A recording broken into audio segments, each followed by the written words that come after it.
My name is Joe Peroni, and this is the Rise Above Project. And today I want to talk about why is toxic venting now considered to be a good form of communication. And I'm going to give you an example in my own life, but I also want to play another video for you today that actually underscores the problem. Now, the interesting thing is the video that I have is about 11 years old.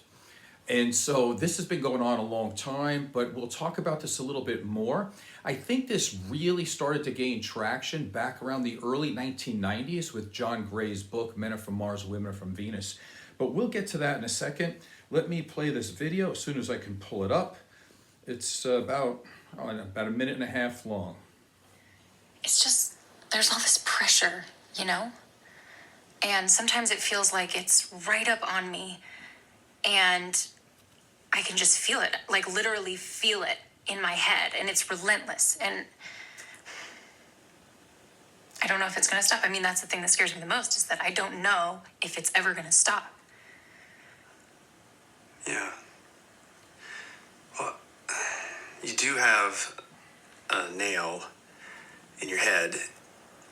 It is not about the nail. Are you sure? Because, I mean, I'll bet if we got that out of there... Stop trying to fix it. No, I'm not trying to fix it. I'm just pointing out that maybe the nail is causing... You always do this. You always try to fix things when what I really need is for you to just listen. No, see, I don't think that is what you need. I think what you need is to get the nail See, you're out. not even listening now. Okay, fine. I will listen. Fine. It's just, sometimes it's like, there's this achy, I don't know what it is. And I'm not sleeping very well at all. And all my sweaters are snagged. I mean, all of them. Yeah, that sounds really hard. It is. Thank you. Ow! Oh, come on. If you would just... Don't. Try to see things my way. Do I have to keep?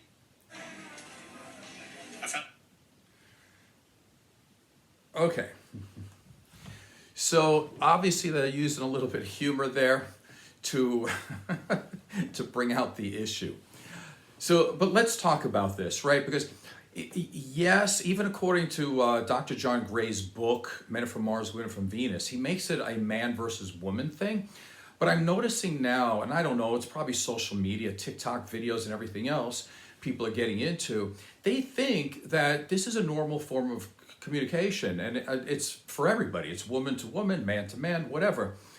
Obviously, you know, it's more man to woman, but let's talk about all of it. So let me give you an example of a conversation I had this week with a friend. Very basic, normal conversation, something that I might have every day, right, with somebody. So my friend said that he is on the carnivore diet, but he's been having trouble losing weight. And it's been going on for a little while. So I asked him what kind of protein he was using in this carnivore diet. Because if you don't know, carnivore diet is, you know, more heavy on the protein. And he said, you know, the usual chicken, turkey, things like this, but he's also been eating a lot of bacon, sausage, and hamburgers, foods that you really shouldn't be eating. So I kind of said, like, what do you think the problem, you know, where do you think the problem might be? And then, of course, I suggested, like, and said, calories matter. Like, you shouldn't just be eating all kinds of protein that is just heavily laden in calories and that are not healthy for you, because obviously calories matter. And so he was like, really? I didn't know that. Like, I thought you could just eat any kind of protein you want because you're not eating carbs, so it doesn't matter. And so we had that conversation. But then he also said that he's been really stressed out lately and it's been harder to diet. And so sometimes he would just grab some fast food, like a hamburger somewhere. And I said, yeah, it's a really hard thing to do, to diet when you're very stressed out. I said, I've been through that a lot of times, especially when I've done my bodybuilding shows. But it's something that you kind of have to prepare for, and you can get through it. Okay, so I'll end that part of the conversation there. Now, it was a good conversation, and no ill will either way. It was just a perfectly fine conversation. But the year 2025, with people watching a lot of TikTok videos and becoming more narcissistic, there were two major supposed mistakes that I made in that conversation. And I don't know if you were able to tell where they were. Now, to be fair, they're not mistakes if you have two emotionally mature people. But in this day and age, most people seem to be pretty immature, and they get their communication skills from TikTok that I obviously made two big mistakes. So number one, I actually moved him towards a solution, and I actually offered a solution to his problem. So that's number one. So that's a big mistake that I made, supposedly. The other mistake that I made is that I offered him my experience, and I told him that I've been through that before.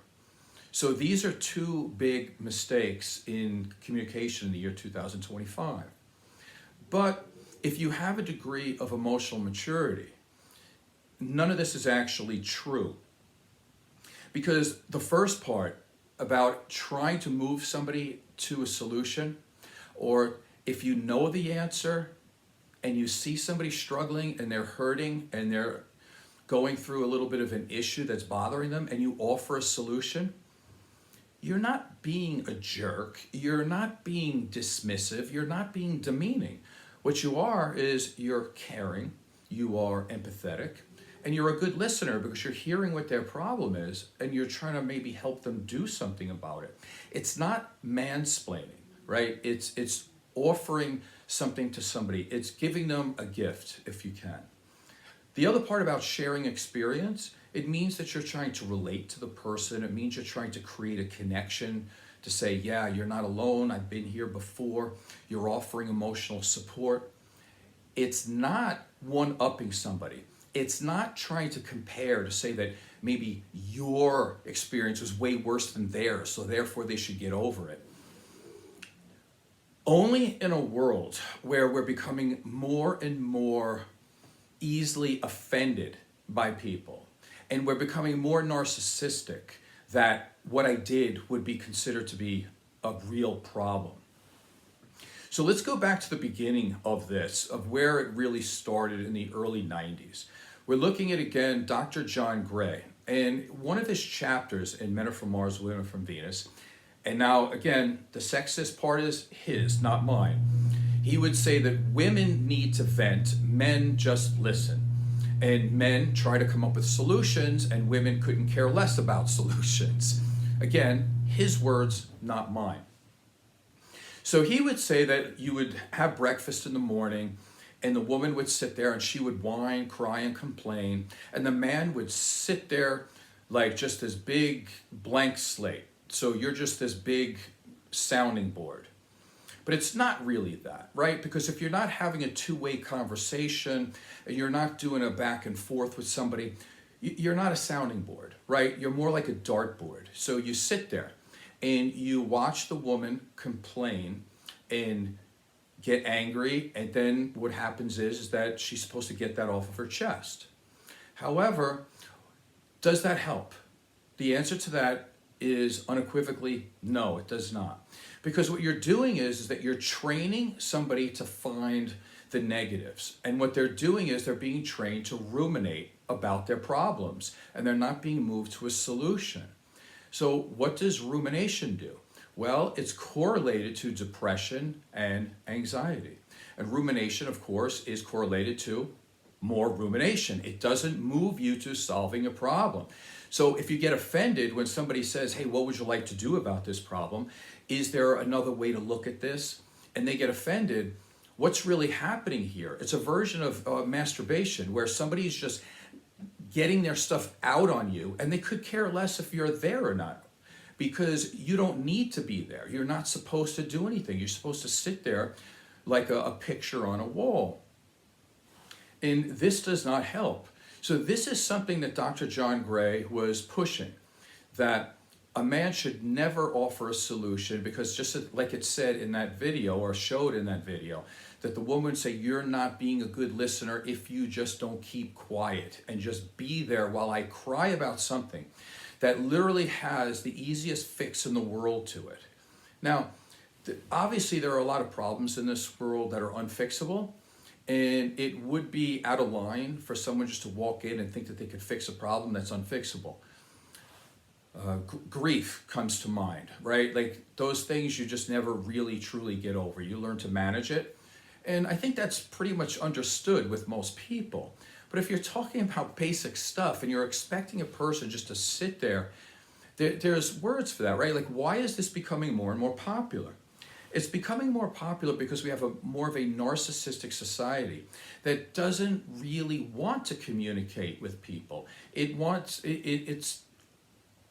We're pushing people just to say what's on their mind and to use other people just as props in their life. And they're not allowed to talk back to you. They're not allowed to have opinions. They're not allowed to have a point of view. They're not allowed to have the slightly, maybe a same experience as you have, right? So somehow that offends us now. But here's the thing. Expecting somebody to sit there in silence while somebody just goes off and just keeps talking and doing this toxic venting, it's nothing short of abuse. Plain and simple, it's abuse. And it's not helpful in any way to go down that road. So the big point of the show today, although that video is funny, and I might even just play it again just because I like it so much, is just that we have to get past this point of where we're in a conversation with somebody and you're afraid to maybe offer something that you might know, right? Like if I'm complaining that I've got 1,000,001 computer problems at home, I'm not very good with technology, somebody's not just going to sit there and go, yeah, tell me more. They might say, hey, have you tried this? Well, if you're emotionally mature and somebody says, hey, have you tried this? I'm not going to say, oh, are you trying to demean me? Are you trying to put me down? Why don't you just let me complain? Like, that doesn't make any sense if you have any level of emotional maturity at all. So let me look up this video again just for fun, see if I have it. So let me end it with this. The type of communication that I'm talking about, where it's only one person saying whatever they're going to say, and they continue to say it over and over again with no thought of having the other person actually communicate back, and they're not trying to solve the problem. And by the way, if you're in a relationship with somebody and the other person you're in a relationship with has an unsolved problem and they refuse to talk to you about trying to solve this problem together, that unsolved problem becomes your unsolved problem, because then both partners have to share in that problem. You are both suffering from that problem. So I'll say it again. The person who's doing this and then is going to get more angry at the other person for offering a solution, for saying that they've been there before and here's maybe their experience. If you're not allowing that person to talk, it's abusive. So I think I made my point. And just for fun, if you're going to stay this long, you can jump out if you want. But I love that video, so I'm going to show it again. And you can ditch out if you don't want to see it There's all this twice. pressure, you know? And sometimes it feels like it's right up on me. And I can just feel it, like literally feel it in my head. And it's relentless. And I don't know if it's going to stop. I mean, that's the thing that scares me the most, is that I don't know if it's ever going to stop. Yeah. Well, you do have a nail in your head. It is not about the nail. Are you sure? Because, I mean, I'll bet if we got that out of there... Stop trying to fix it. No, I'm not trying to fix it. I'm just pointing out that maybe the nail is causing... You always do this. You always try to fix things when what I really need is for you to just listen. See, I don't think that is what you need. I think what you need is to get the nail See, you're out. not even listening now. Okay, fine. I will listen. Fine. It's just, sometimes it's like there's this achy, I don't know what it is. And I'm not sleeping very well at all. And all my sweaters are snagged. I mean, all of them. Yeah, That sounds really hard. It is. Thank you. Ow! Oh, come on. If you would just. Don't. Try to see things my way. Do I have All right, my name is Joe Peroni. This is the Rise Above Project. Please subscribe and tell a friend. Thank you.